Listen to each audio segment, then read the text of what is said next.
Hi, everyone, and welcome. I'm Arek Dreyer, Principal Solutions Engineer here at Kandji, and today I'm excited to be chatting with someone whose work has become a staple in the Mac admin and Apple enterprise communities. Jason Snell, editor of Six Colors, a longtime Apple journalist, and the creator of the annual Apple in the Enterprise report card.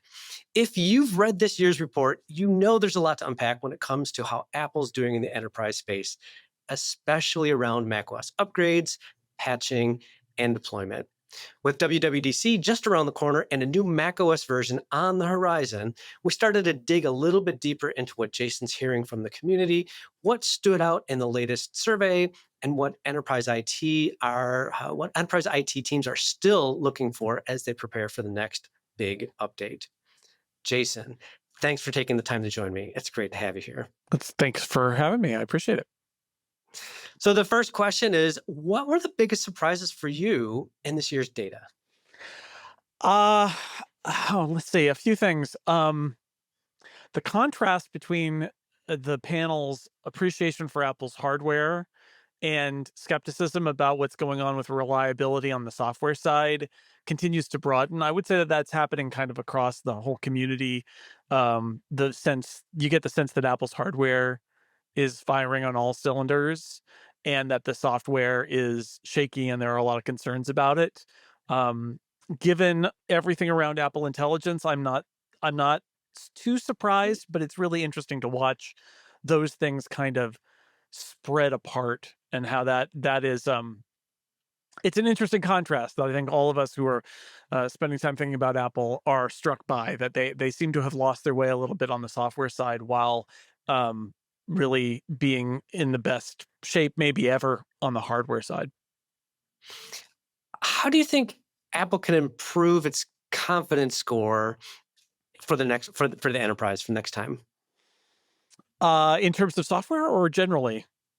Just in general. In general, well, I mean, it's hard to say. You end up this is a survey of kind of vibes in a way, and everybody's got different vibes for different reasons, and it's hard when you've got 124 different people. There are 124 different reasons.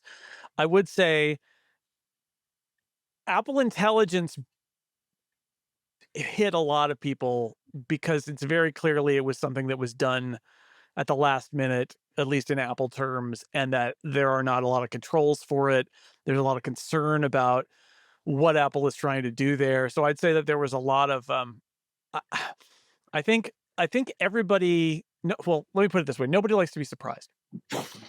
And I think the panel felt surprised. I think that the Apple Intelligence stuff being coming in hot and coming in late was frustrating. That Apple's marketing was maybe setting expectations for users that the product couldn't actually stand by, right? And we saw that across. And so I think that led to a lot of frustration. I think in general, there's this feeling like Apple is chasing these shiny objects uh, for they think for important existential reasons, chasing AI, not wanting to be left behind, but that there's a frustration that um, they're leaving. They've got so many other issues going on in software, especially, and instead of dealing with them, they're chasing things that are kind of unnecessary and just create more problems for people who are working uh, as admins. I noticed that there were a lot of times where the MDM controls for Apple Intelligence weren't available until right before the feature itself was available. So that's part of, I think, the confidence is like, hey, we need to be able to control this, but a lot of admins I saw were concerned about controlling something before it was available. And so when Apple said, "Hey, in the betas, here's this control and here's this feature coming out," that's kind of how I feel like that is going to help when admins know that that's the pattern, that the control will be ready when the feature is ready. Yeah, I mean, a classic thing about dealing with Apple with enterprise issues is that Apple does think of itself first and foremost as a consumer product company.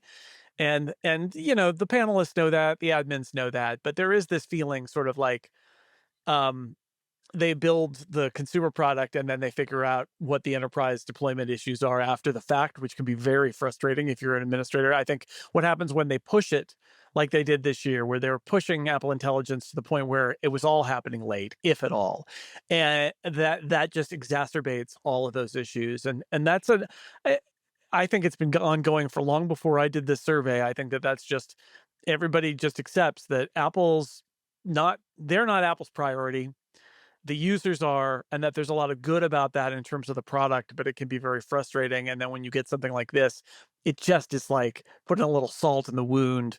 I think surprisingly, though, I was surprised by the attitude in general toward Apple Intelligence as a suite of features in the long run from the panel. I expected them honestly to be a lot more kind of grumpy about it. And because they're Yeah. not saying that these folks are grumpy, but they're a little bit grumpy about Apple foisting things on them that they have to then worry about securing, or Apple convincing all their users that they want this feature and they're like, "Oh, I can't give you this feature, it's too dangerous."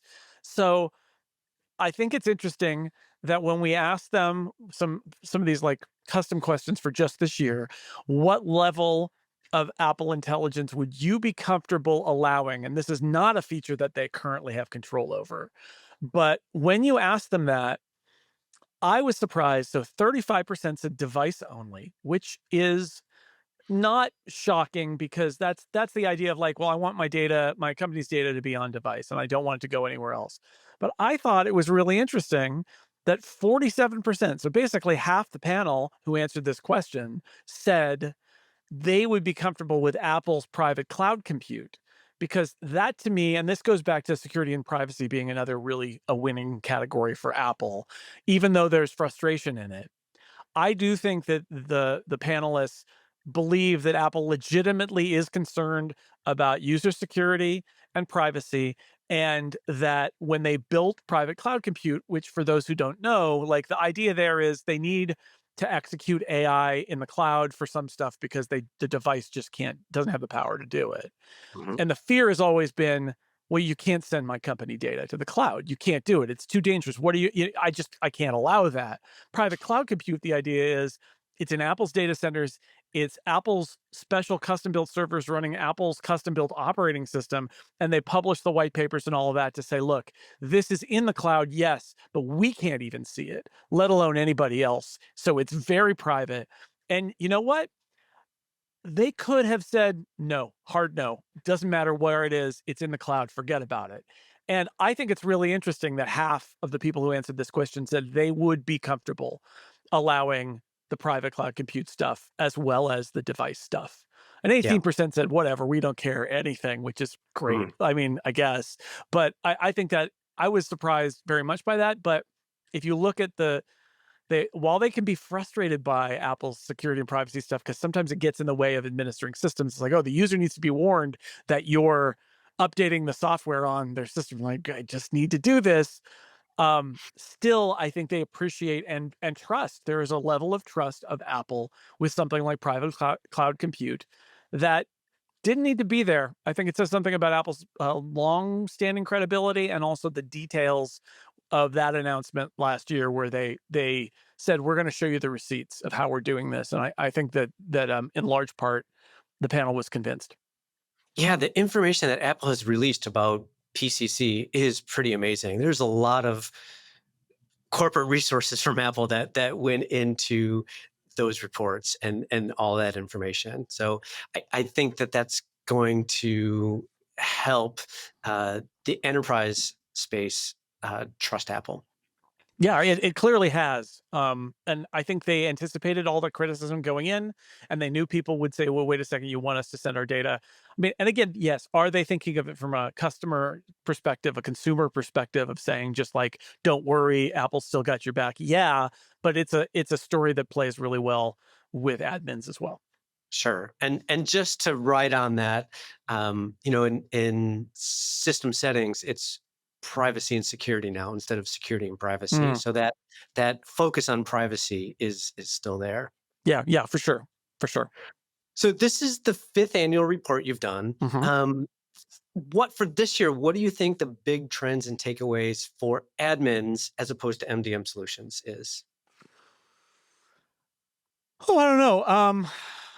Let's see. I don't know.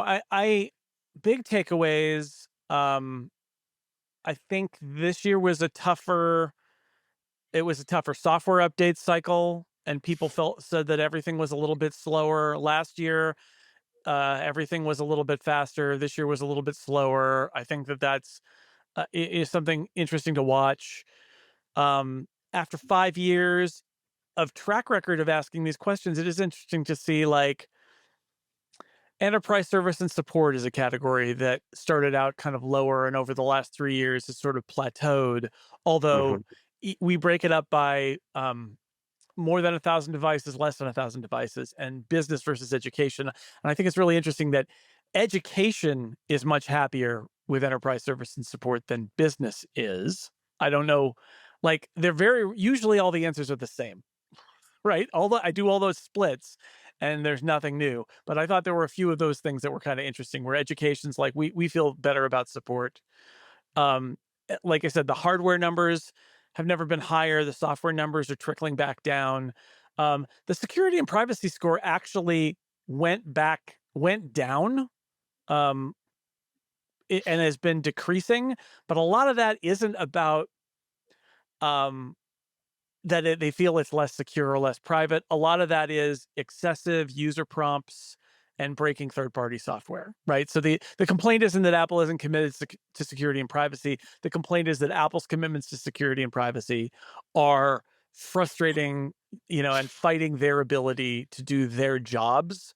And, as somebody who's written at length about excessive user prompts and how it leads to a situation where users will approve anything because they just want the prompts to go away. I really felt their frustration at that too. That there's just too much. I mean, the classic line was "nag dialogues leading to banner blindness," and I'm like, "Yep, we're all mhm. experiencing that now, and we can all appreciate Apple's commitment here, while also feeling like dialogue fatigue is as panelist Brian wrote, now a first party feature of macOS. It's not great. It's not great." But, deployment scores went up. People were happy with that. MDM protocol and infrastructure was up, and that is a long-term trend. I'm a little troubled by the future of Apple in the enterprise, our big picture, like, how do you think this is going? Curving downward for the first time. It's been on an upward trend, but it curved down this year, and I don't know whether that's just a general frustration about Apple or not. My guess is that that number goes down when people are feeling anxious. And I think the Apple Intelligence stuff, especially, and just this cycle in general, made everybody a little bit more on edge. And I think part of it also is, are we comparing like in a vacuum, or are we rating based on what happened last year? And we Right. often see kind of a TikTok of like focus on the consumer, focus on the enterprise, focus on the consumer. And maybe we're just part of that swing. The TikTok is real. In my general survey that I do, I also see that where you can sort of see when there's a big feature year and it's very frustrating because there are a lot of bugs and all of that. And then there's a softer feature year and everybody feels really good. And then it just kind of goes back and forth. I did wonder, when I said that the installation seemed slower, like updates seemed slower this year than usual. Um, I thought, and definitely, like Tom Bridge asked me this question. Like we talked about this on the Mac Admin podcast. Like I wonder whether how much of that is the reflecting on last year. It's like, well, last year was faster, so now it's slower. And how much of that is no, it's really slower, like slower than usual. I think it's a little bit of both. But I think because some of it is, wow, we didn't do what we did last year. But I think some of it is real. I think some of it is that this was a rougher year where people felt much more frustrated with some of the updates and the pace of updates that they were comfortable with. And I think that's fair too. But it is always when we go on vibes, which is sort of what this is. You do have those trends, which is like, you get you do a big consumer feature release that doesn't support manage devices very well, everybody's mad. And the next year they play catch up and they get all that support in there, and everybody's like, "Ah, finally we got it." And there's relief, and the scores go up. There is something to that. That does happen. S- So, what do you think the big trends and takeaways are for MDM as opposed to for admins? Yeah. So the MDM number, I'm going to pull it up here. I got my big document. Hmm. Um, Come on, give it to me. All right. The let's see, numbers are good is the short version. That's actually over 5 years. That has gone up every single year in the survey. Um, Education is a little less excited about it than business, but for the most part, everybody pretty much gave it a good score. Um, Declarative device management, viewed as a promising future, but frustrate. I mean, again, here's the story, but frustrated by a slow pace of adoption. You see this so much. It's like a drama where it's very much like, we got a thing. It's really promising. Why isn't it here now? Why is it so slow to get here? I mean, obviously, people like core MDM, people are still frustrated by a lack of essential controls, feel like Apple and the MDM vendors need to collaborate better. um it's a I'd say there are always going to be criticisms. There's always going to be frustration, but this is a category where it looks like a lot of it is based on optimism about the future and sort of a why aren't we there yet, um which is good. And the fact that that score keeps going up, I think, is really encouraging for Apple, that the MDM protocol and infrastructure, like, they are going to gripe, but the gripes are like the good kind of gripes, if that makes sense. The good gripes. I love Mhm. it. What do you think are some of the big unknowns for 2025? Wow. I think so. I mean, not it's obvious, but Apple Intelligence, I think, is the big unknown for 25. I think nobody, first off, as we're talking, it's a real question about how Apple's going to address it, even at the developer conference, for a consumer audience or a broad audience, about how do they Mhm. communicate where they are with Apple Intelligence after a year where they sort of oversold and underdelivered, and that's probably an understatement. And from the vibe from the panelists that we surveyed for this survey, again, I think there's some trust in what Apple is doing, but there's a frustration born on the fact that Apple has been rushing to all of this. So if Apple slows down a little, makes sure they get it right, doesn't overpromise and underdeliver, starts to provide more tools for admins to provide parts of these services that they're comfortable with while also being able to control what they're not comfortable with, I think it could potentially go really well. If it turns out that it's another kind of bumpy cycle because Apple is so, desperately trying to get ahead of, or, reach closer to the leaders in this space, however you want to view it. Um, then again, they're going to leave this business by the wayside because they're going to be focused on shipping, consumer products for consumer marketing reasons, and that's going to frustrate everybody. So I think that's the big open question right now: is Apple going to calm down a little bit and make everybody feel a little bit more at ease, or is it going to be a repeat of last year? My guess is it's probably not going to be a repeat of last year, because I think it was a black eye for them to fail to ship a bunch of those features. But at the same time, they're doing reorgs and new people are in charge of various parts of the machine learning stuff, and that may lead to some chaos internally that leads to some stuff getting deprioritized that would be the focus of admins. So I don't know, but I feel like that's where it starts and ends. I also say all the rumors um of a new design across all of its devices, all of Apple's devices. I'm curious how everybody will react to that, because, like, everybody has an opinion about design. Most of it is generally, it starts with, I don't like it because it's different. But if you're a person who is doing support, if the complete look and feel of an Apple device changes when you apply this, there are whole extra layers of issues, right? Where you've got, do you roll it out to everybody? Do you roll it out to all devices? Are people on like one device that looks old and one device that looks new? Or did the terminology change? Do your support documents have to change?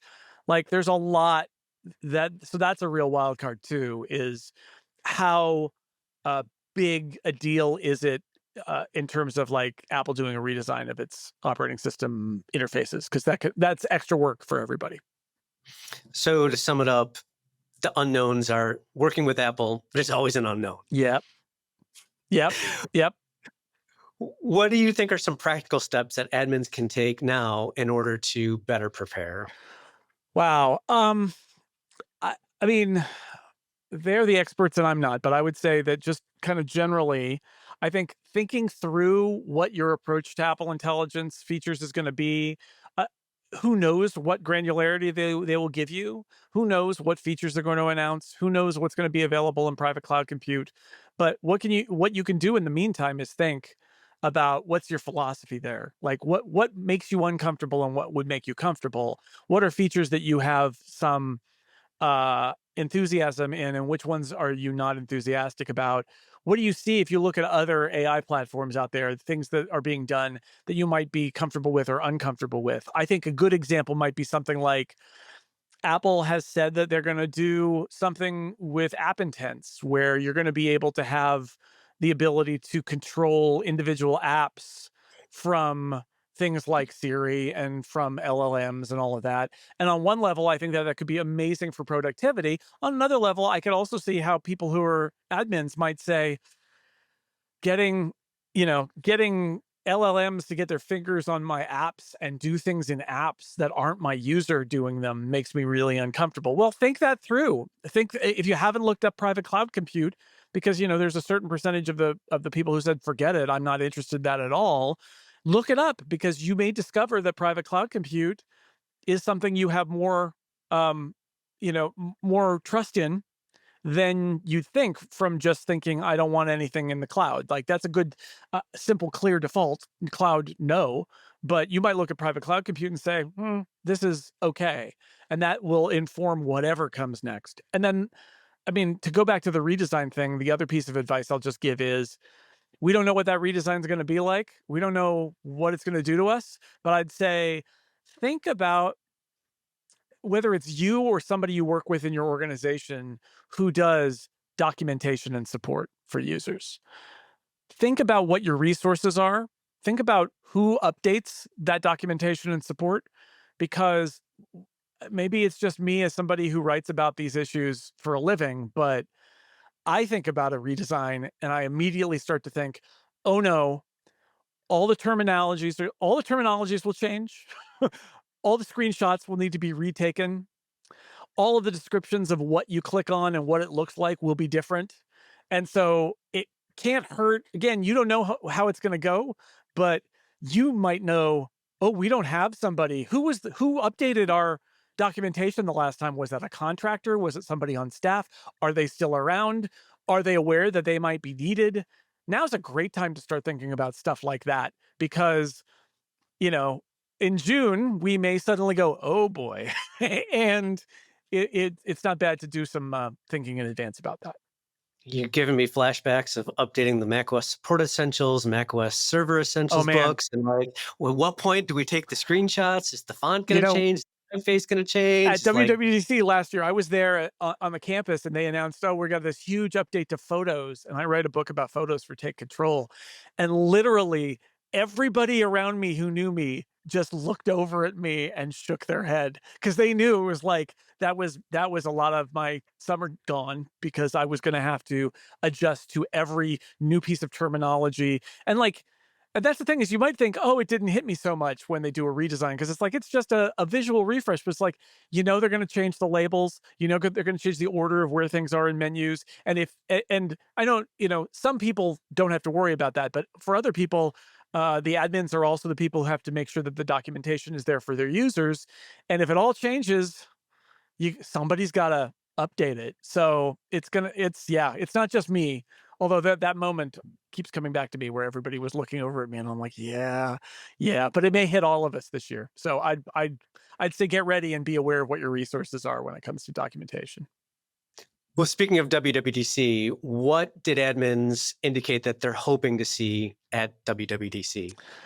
Oh, wow, that's a great question. I think a lot of it is it's the usual stuff, right? Like um they want better MDM controls.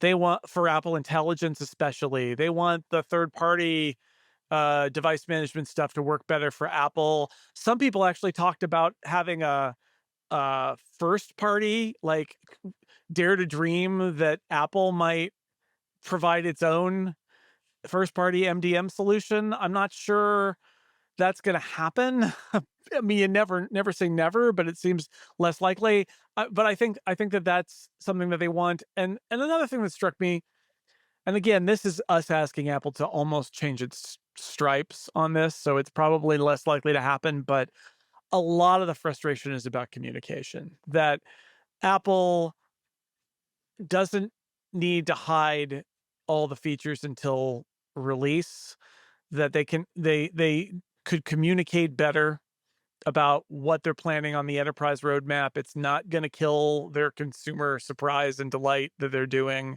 So um more communication is always something that people ask for. And I mean, again, this may be a thing that we always want and that Apple never will do, but I think that that's the like just because you're secret when it comes to your product announcements doesn't need to mean you need to keep a secret from the enterprise community about your plans for enterprise support, right? Like that's nobody in the general public is going to care. So maybe have a conversation and be open about what you're thinking instead of sort of doing the same big surprise reveal because it's not necessary in this particular area.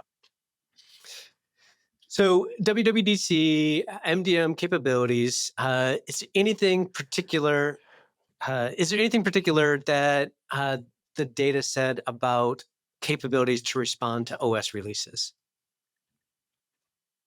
I don't know. I mean, I think you got me scrolling through my data. I think what I would say is um everybody wants everybody wants Apple to slow down a little bit. I think everybody would rather that Apple do releases that are a little bit more complete than they've been. I think this goes into that pace of OS updates. I think it goes into Apple scrambling with Apple Intelligence and the like, making it seem more of a mess than they would like it to be, and to have that be less of a case this year. I think um, there was some frustration as well in doing like automated updates. That's been a frustration as well. So like I think generally the vibe was, can we slow it down? Can we be a little more sure? And because it's hard to do updates and it's even harder to do them when they seem kind of flailing and potentially dangerous. So again, we got them. This is the grumpy year. Last year they were happier about it. So but I do think that there's always the hope that maybe next year will be easier than this one. What do you think is feeding the confusion about whether the frustrations or the problems are from the MDM solution or the OS, and where that where's the cause of that pain? I don't know. I honestly, as somebody who is on the outside and just looking at this, I don't think I could say. I think that there is a feeling, and it ebbs and flows, right? Over the 5 years, it has ebbed and flowed. But I think there's a feeling that there are times when Apple seems to snap into focus about things like device management and make some strides. And then there are times when it's distracted and you've got a bunch of third parties that are trying really hard to support their customers.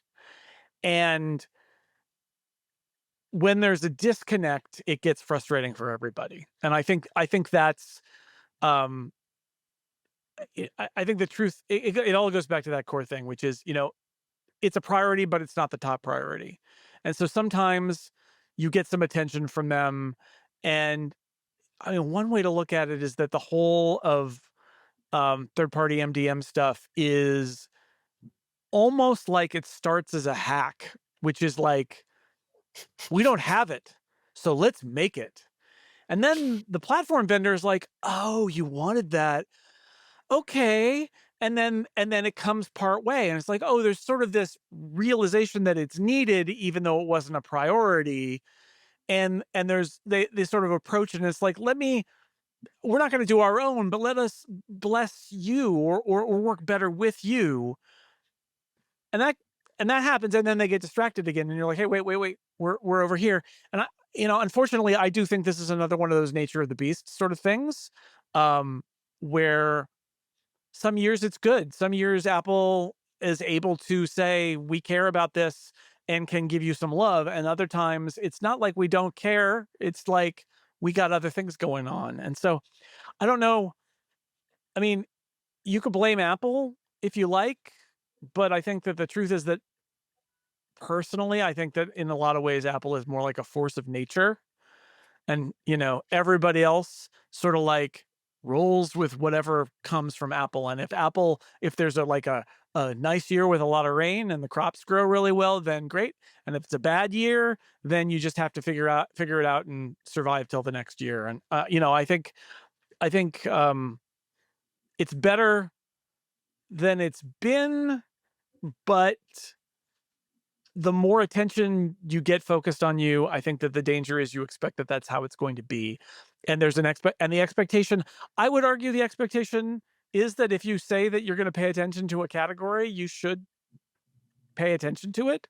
But I think that organizationally, Apple doesn't think of attention like the rest of us do. So yeah, Apple gets distracted. And this is true not just about, I should say, if I want to give a little pep talk, it's true about lots of stuff. There's lots of apps that Apple's like, this is super important to us. And then they walk away from it and it doesn't get an update for 3 years. And then they say, oh, by the way, it was super important. Here's a new update. You're like, well, where were you the last 3 years with all these bugs and whatever? And that's Apple. Sometimes Apple is like that, where it's really focused on you and then it's gone and you just have to wait for it to come back. Well, and sometimes what seems like there's no focus or seems like there's no movement, there's stuff happening beneath the waves Right. that the pieces need to fall into place, Right. and they're And, not going to show you what that and is. that goes to the secrecy part too, which is like, again, we all get why Apple does it and keeps things a secret. But for some of this stuff, doesn't need to be a secret. But as long as it is a secret, you often, yes, get in that situation where you're like, I can't tell if they don't care and aren't paying attention and aren't aware of anything, or they're actually very much paying attention, aware, working really hard on something in the background that at some point will emerge. But when it's a black box, you can't tell which it is. So, and I will say, I got this from a bunch of people in this survey. For better or worse, if you're in touch with people at Apple and have communications with people inside at Apple and can talk about your issues and they know who you are and there's conversations that go on, that has been true for the entire time I've been covering Apple for 30 years. Let me tell you, that makes a difference because the people inside Apple really care. They're just not allowed to talk about it. And so if you have somebody you can say, what is this? What's going on here? It can make a difference just because it's not, you can get behind the shields a little bit. But it is very frustrating if all you get is the kind of featureless black box and there's no response and you have no idea whether they care or whether they're ignoring you completely. And it does take a lot of time and energy as an admin or a consumer to give that feedback and those numbers to Yeah. Apple so that they can take those numbers and that feedback Yeah. and do something about it. Because it's really frustrating to watch conversations where we haven't heard about this or we don't have the data. N- So, Not uh, not to not to toot my own horn here, but I'm going to do it a little bit, which is if somebody out there is watching or listening to this and did not participate in this survey, we post about it on Six Colors. We post about it in the Mac admin Slack. It's fairly easy to find me on the internet as well. If you feel like your voice isn't being heard, one way for your voice to be amplified is to participate in this survey, because I can tell you, Apple absolutely reads the results and the comments in the survey. That I can guarantee you 100%. And that's Yes. really nice. I mean, sometimes you get a call from Apple and you're like, uh-oh, what happened here? But the fact is, it can be hard to just get a random comment in over the transom, but this report card allows there to be a little bit of clarity about what people are feeling in general and what the comments are that are very specific. So if you aren't participating in this, I would love to have you participate in it next year. Absolutely. Jason, was there another question you were hoping I would ask? No, I you have made me, and it's been a few weeks since I did this now, so you've really been challenging me on like pulling things out of the survey and looking at all my data. So I think we covered pretty much everything that I wanted. I guess the last thing maybe I could mention is we did ask a question about how um enterprise professionals use AI in their jobs. And again, I was surprised to find out that about half of them, a little more than half, say they do. Either somewhat or very much. And I'm not too surprised because one of the things AI is actually good at is things like I need a shell script that does this thing, right? Like something like that. That's just a very techie kind of thing to do that you can get an answer on. But I thought that was interesting that there is a real split between people who think that AI is useful and people who think AI is overhyped and useless. Um, I see that on the survey. The fact that there 19% said I use it very much, and 16% said definitely no. Um, but it's something to watch in the next year because I think there's lots of different ways AI could go, and it could be sort of like, oh, it's never going to be as useful as we thought, or it could turn out to be incredibly useful. And we just, it's still a work in process. But I was interested in the fact that this is a survey of a bunch of people with very specific interests and very similar jobs, and yet there was a massive diversity in their opinions about the utility of AI. I think that pretty much says it all about where we are right now in general in terms of AI. Yeah. And I can't wait already to see what the numbers look like for the next survey. Yeah, same. All right, Jason, thank you so much for taking the time to discuss the enterprise report. It's been a real pleasure. Yeah, thank you for having me.